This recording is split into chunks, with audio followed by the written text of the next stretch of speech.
Hello guys. So अब start करते हैं आज से Python conditions conditional statement in Python. Right. अभी तक हमने देखा Python operators, then Python data types. अब जैसे कि किसी दो ऑपरेंड्स के बीच ऑपरेशंस परफॉर्म करने हो तो हम ऑपरेटर्स का यूज़ करते हैं। किसी भी वैल्यू को लेटर ऑन फ्यूचर में हमें कोई प्रोसेस उस पर अप्लाई करनी हो, ऑपरेशन परफॉर्म करने हो, तो उसको पर्टिकुलर एक डेटा टाइप में डिफाइन करने के लिए हम डेटा टाइप्स का यूज़ करते हैं। राइट। अब बात करते हैं कंडीशंस की। तो कंडीशंस की जरूरत हमें क्यों पड़ती है? इमेजिन करते हैं हमें एक एक्शन परफॉर्म करनी है। We have to perform an action, but इस एक्शन का एग्जीक्यूशन डिपेंड करता है सर्टेन कंडीशंस पर। राइट। मीन्स यदि ये कंडीशन ट्रू होती है तो ये पर्टिकुलर एक्शन क्या होगी, एग्जीक्यूट होगी। अगर इस तरीके की सिचुएशन हमारे पास आती है तब हमें यूज करने होते हैं कंडीशनल स्टेटमेंट्स। राइट। तो पाइथन में multiple type of conditional statements हमारे पास अवेलेबल है जिसका हम यूज कर सकते हैं।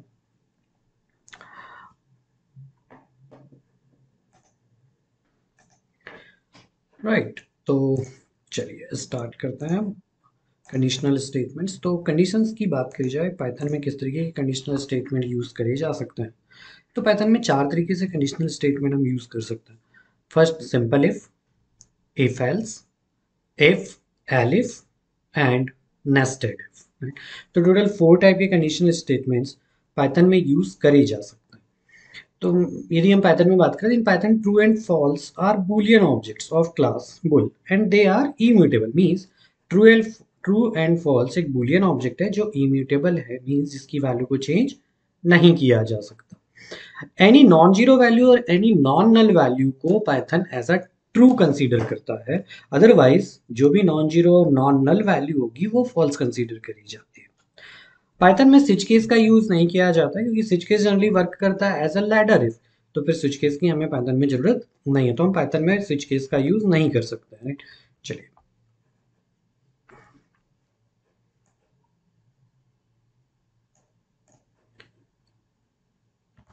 ओके।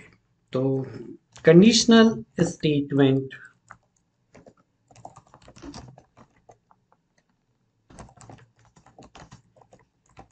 In Python.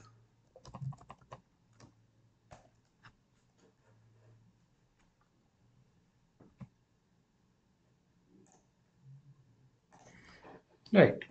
तो कंडीशनल स्टेटमेंट की बात करें तो हम सिंपली कह सकते हैं when we have to perform any action but action execution depends on certain conditions result। Right. अब रिजल्ट इधर ट्रू हो सकता है और फॉल्स हो सकता है।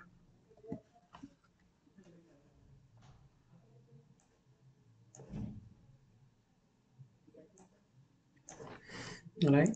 तो इस तरीके से हम कंडीशनल स्टेटमेंट का यूज करते हैं जब भी हमें कोई एक्शन परफॉर्म करनी हो बट वो एक्शन डिपेंड करती हो किसी कंडीशन के आउटपुट्स पर।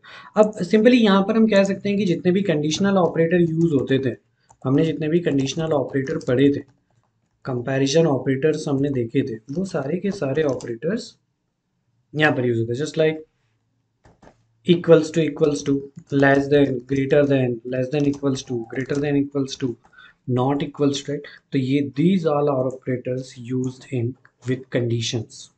ओके। तो total 4 type of conditional statement हम पाइथन में यूज कर सकते हैं।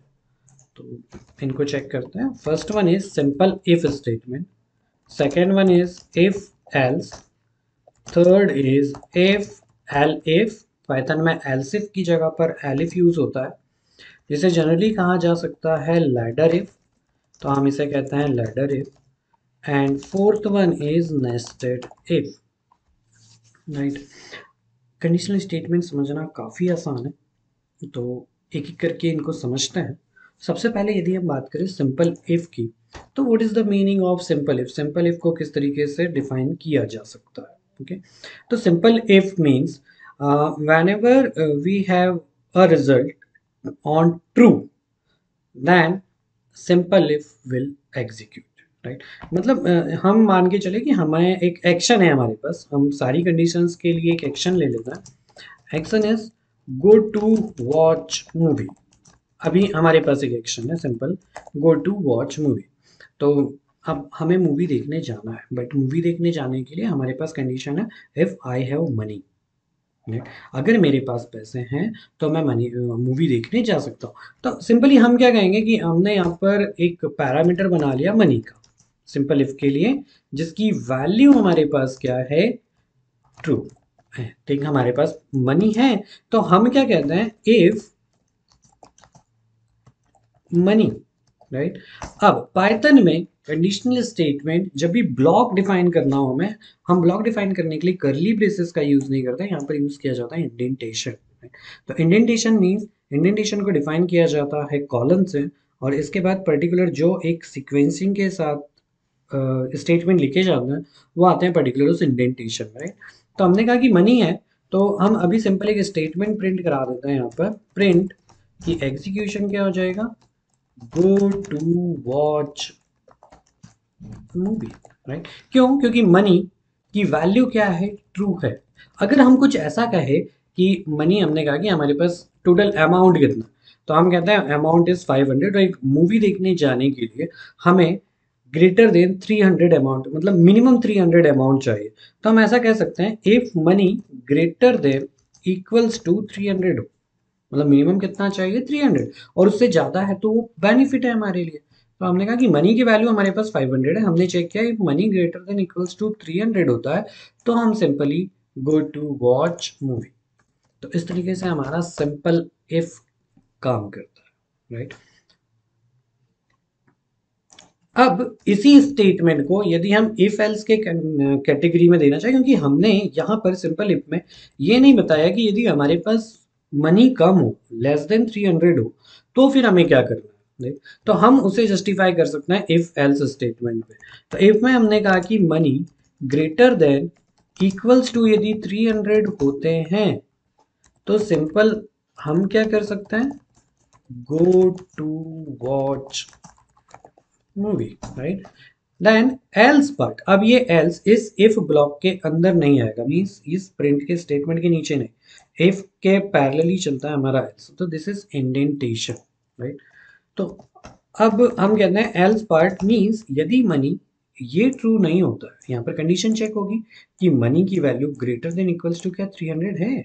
यदि नहीं है, ऑब्वियसली यदि नहीं होगी तो ये ब्लॉक एग्जीक्यूट नहीं होगा, वो कहाँ आएगा, एल्स पार्ट पर। जब एल्स पार्ट पर आता है तो हम कहते हैं प्रिंट करिए, क्या प्रिंट करिए कि चलो अगर 300 से ज़्यादा नहीं है तो मूवी देखने नहीं जा सकते, तो हम कहते हैं कि सिंपली गो टू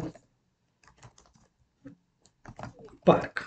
अगर 300 से कम है तो हमने कहा चलो मन बहलाना है, हमें मूवी नहीं देख पा रहे, तो क्या हो गया, हम चले जाते हैं पार्क में। Right? तो यदि कंडीशन ट्रू होती है तो एग्जीक्यूशन इफ ब्लॉक का होगा, कंडीशन फॉल्स होती है तो एग्जीक्यूशन एल्स ब्लॉक का होता है। एल्स जनरली चेक करता है उसके टॉप में इफ को, यदि इफ का ब्लॉक एग्जीक्यूट ना हो तब एल्स ब्लॉक एग्जीक्यूट होता है, राइट। तो this is our if, simple if and if else. तो that's for all for today. Next class में हम समझेंगे कि इफ एलिफ या फिर लैडर इफ किस तरीके से काम करता है, एंड देन नेस्टेड इफ किस तरीके से काम करता है। Thank you.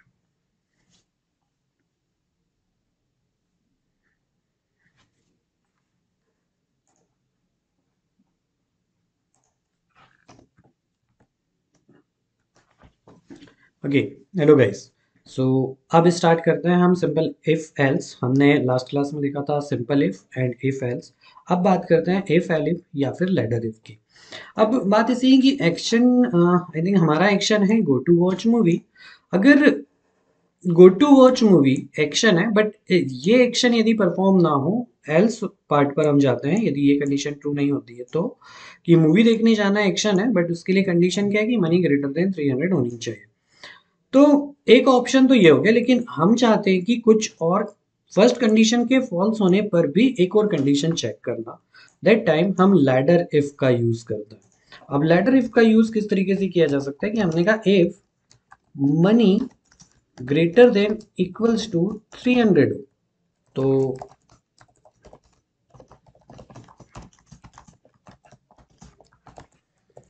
Go to watch movie. चलिए इसको इस तरीके से नहीं समझते हैं, हम लैडर इफ को कुछ इस तरीके से समझते हैं कि प्रैक्टिकल इम्प्लीमेंट कर कर देखते हैं लैडर इफ के लिए कि चलिए ladder if we have some marks, marks store है हमारे पास किसी एक लिस्ट में 50, 30, 40, 70, 60, राइट। हमें यूजर्स के ग्रेड शो करने हैं कि वो किस ग्रेड में हैं। चलिए तो एक काम करते हैं, मार्क्स इस लिस्ट में स्टोर नहीं करते हैं, मार्क्स हम यूजर से लेते हैं। तो यूजर इनपुट करेगा तो हमने कहा enter your marks in percentage, तो अपने मार्क्स परसेंटेज में हमें बता दीजिए। तो हमने कुछ ग्रेड सिस्टम बनाया हुआ है, तो हम यहाँ पर ग्रेड सिस्टम बना लेते हैं कुछ कि ग्रेड्स हमारे पास कुछ इस तरीके से हैं कि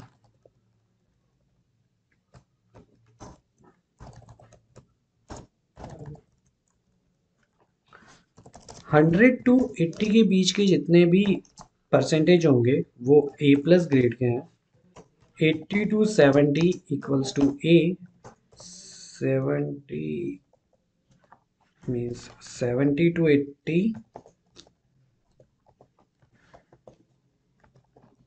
ये हो जाएगा 80 to 100 A plus, 70 to 80 A, 60 to 70 हमारे पास है बी ग्रेड हो गया, and then 50 to 60 C grade, 45 to 35 to 50 हम मान के चलते हैं डी ग्रेड दे दिए, और लेस देन 35 जितनी भी वैल्यूज है उनके लिए हम डिफाइन कर देते हैं ग्रेड ही, राइट।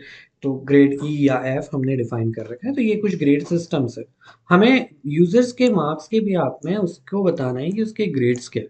तो सबसे पहले हम चेक करते हैं इफ यूजर ने जो भी मार्क्स दिया है, अब जनरली मार्क्स दो जगह इंटीजर में हमें कन्वर्ट करना है क्योंकि हम इंटीजर वैल्यूज स्टोर कर रहे हैं, ग्रेडिंग हम इंटीजर के भी हाथ में चेक करा रहे हैं। तो हमने मार्क्स को इंटीजर में कन्वर्ट किया, हम कहते हैं marks if marks greater than 80 and marks less than equals to 100 हो तो प्रिंट करा देते हैं यहाँ पर उसके लिए कि your grade is A plus, right. अब यहाँ पर यदि उसके मार्क्स 80 और 100 के बीच में ना हुए तो क्या होगा, तो हम कहते हैं elif marks greater than equals to 70 and marks less than 80 हो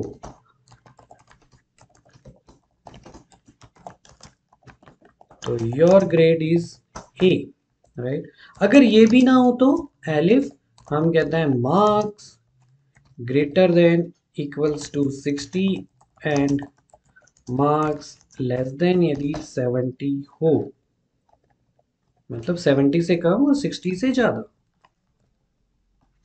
तो बी कैटेगरी ग्रेड बी हो जाएगा एलिफ।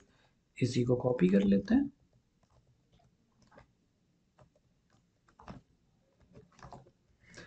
अगर मार्क्स 50 से ज़्यादा हो और 60 से कम हो, तो 50 और 60 के बीच में यदि मार्क्स होंगे तो योर ग्रेड इज सी।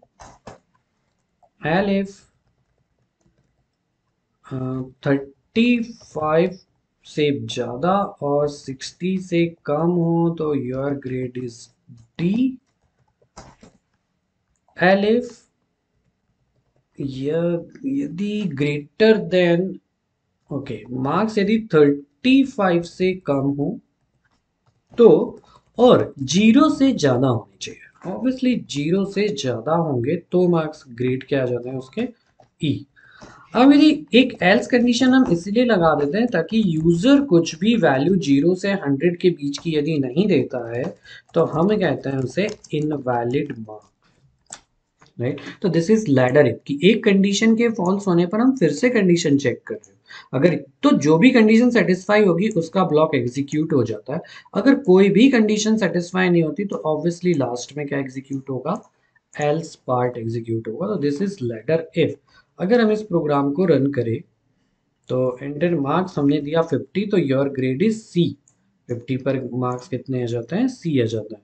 हम फिर से रन करते हैं, यहाँ पर हम दे देते हैं 120। तो 120 में क्या आता है, इनवैलिड मार्क्स, बिकॉज हमने कहा है कि मार्क्स होनी चाहिए 0 to 100 पर in percentage enter your marks between 0 to 100 in percentage, right. तो इसके अलावा जो भी आएंगे 0 और 100 के अलावा वो इनवैलिड मार्क्स होंगे। बकायदा यहाँ पर जो भी कंडीशन ट्रू होगी वो उसके लिए मार्क है। सेम हमारा स्विच केस काम करता है ना। तो स्विच केस भी जनरली हर एक पैटर्न को चेक करता है, जो भी ऑप्शन उसके लिए चेक होता है ट्रू होता है वो उस पर्टिकुलर ब्लॉक को एग्जीक्यूट कर देता है। तो हर एक बार केस चेक करे जाता है। तो यहाँ पर हम केस चेक कर रहे हैं 80 to 100 के बीच का, यहाँ पर हम चेक कर रहे हैं 70 to 80, 60 to 70, 50 to 60, 35 to 60, 0 to 35, right. तो इस तरीके से स्विच केस भी काम करता है। तो पाइथन ये कहता है कि जब लैडर इफ से काम हो रहा है तो स्विच केस की जरूरत नहीं है, राइट। तो लैडर इफ में हम इस तरीके से कंडीशनल स्टेटमेंट का यूज कर सकते हैं, राइट। तो that's all for today. This is conditional statement of ladder if. Ladder if का एग्जीक्यूशन हमने देखा किस तरीके से काम करता है। नेक्स्ट क्लास में हम देखेंगे नेस्टेड इफ किस तरीके से काम करता है।